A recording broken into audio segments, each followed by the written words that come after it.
Welcome to The Explainer. Today, we're jumping right into a totally fascinating dynamic that's deeply rooted in Nigerian storytelling. We're going to completely deconstruct the traditional power structures between the women who rule the house and the women who actually run it. Specifically, we're looking at that delicate and honestly, often explosive relationship between a wife or a madam and a maid. Okay, let's dive into this. Because what actually happens when titles no longer match the character of the people holding them? Today, we're pulling from two vastly different stories that just perfectly illustrate this cultural trope. One is a super high-stakes royal drama, and the other? Well, it's a modern domestic comedy. But both of them ask the exact same question: who really deserves the crown? Here's our roadmap for today. 1. The Maid and the Madam. 2. A royal love scandal. 3. Poison, power, and survival. 4. The dirty housewife. 5. A brilliant ultimatum. And 6. The ultimate moral lesson. Let's kick things off with Section 1, The Maid and the Madam, the shifting household hierarchy. To really understand these stories, we first have to look at the shifting household hierarchy. In the source material, we consistently see two totally opposing forces at play. On one side, we have the diligent maid. This is a character who earns her place. She's defined by her duty, her self-respect, and her hard work. Then, on the flip side, we have the complacent wife. She expects privilege and status simply because she holds a title, even if she puts in literally zero effort. What both of our stories today show us is that a title means absolutely nothing if the character doesn't match the role. Moving right along to Section 2, a royal love scandal, when a prince chooses a maid. Let's move to and see how this builds in the royal Dika kingdom. The heir apparent Prince Arinze returns from America and falls for a humble palace maid named Adora, and man, this sparks a sprawling, truly tragic timeline. First, we have the secret. Prince Arinze and the maid Adora are expecting a child. When Arinze refuses to marry a haughty princess named Adaku and confesses his secret to his parents, it triggers the tragedy. His father, King Obina, actually suffers fatal heart failure from the shock. Amidst all the grief and the scheming of royal advisors, we reach the succession, where Arinze is crowned king. And then, in a totally bold move of loyalty and love, the marriage takes place. Arinze elevates Adora from a simple maid all the way to the queen of the Dika kingdom. Which brings us to Section 3, Poison, Power, and Survival, a mother-in-law's deadly plot. As you can imagine, Adora's elevation to queen sparks a deadly, burning jealousy in the former queen mother, Chiamaka. She had spent 30 years building her power and had even struck a secret deal to marry Arinze off to Princess Adaku.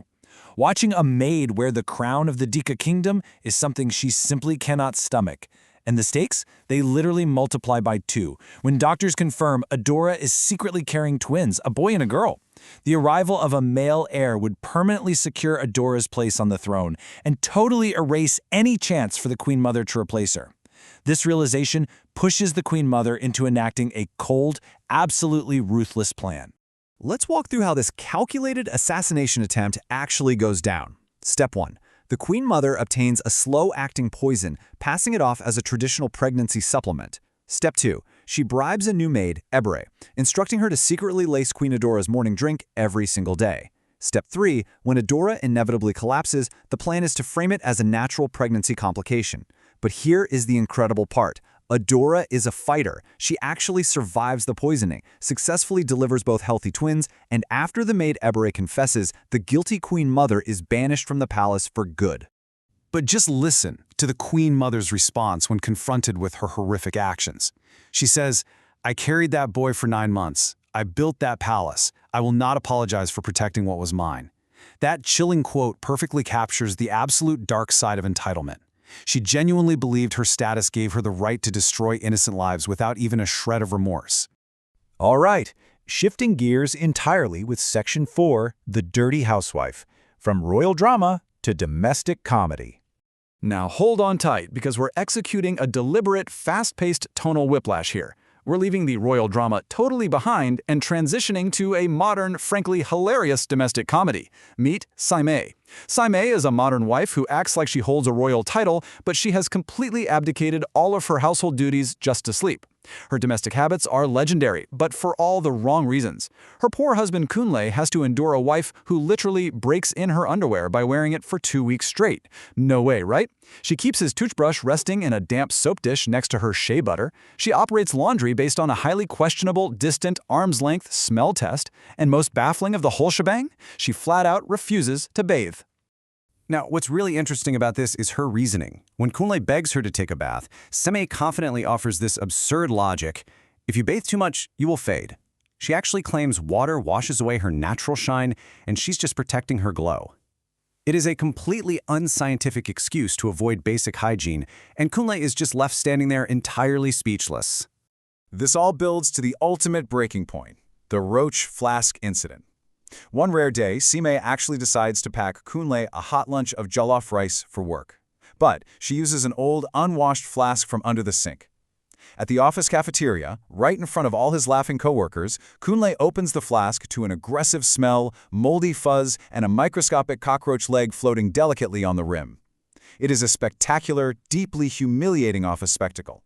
The poor guy is nicknamed Roach Flask by 4 different departments. Which leads us to Section 5. A brilliant ultimatum, replacing the wife with a maid. So, Kunle finally snaps. After years of gentle nudging, buying her gifts, and suffering sheer public humiliation, he realizes that patience alone isn't going to fix this. So he makes a calculated, truly shocking decision. Here is his mastermind domestic trap. Step 1, he hires a highly diligent maid named Comfort, who immediately gets the house sparkling and smelling like actual food. Step 2, he reroutes Seme's entire monthly allowance to pay Comfort's salary. Step 3, he tells Seme that since she is completely free of house duties, she's now responsible for all the outside errands. And if she wants personal money for her hair and skincare, well, she has to go out and earn it herself. When Seme protests about losing her allowance, Kunle drops this calm, undeniable logic. Since you're no longer managing the household, I figured it made sense to redirect those funds towards someone who will actually manage it. It's brilliant! He doesn't yell, he doesn't start a massive fight, he just forces Seme to realize she has been financially and functionally replaced by a diligent maid. Let's wrap this up with Section 6, the ultimate moral lesson, earning your place. And this brilliantly illustrates our core message. What do we actually take away from these two wildly different sources? Well, whether it's a royal plot or a roach flask, they both reveal the true cost of entitlement. Look at the comparison. Adora started as a lowly palace maid, but she demonstrated high character, diligence, and respect. Her ultimate outcome? She was elevated to queen of the Dianca kingdom. Sime, on the other hand, started as a respected wife with a loving husband, but she chose extreme complacency and neglect. Her ultimate outcome? She lost her financial privileges and household respect to a maid named Comfort. In these folktales, titles mean absolutely nothing without duty and self-respect.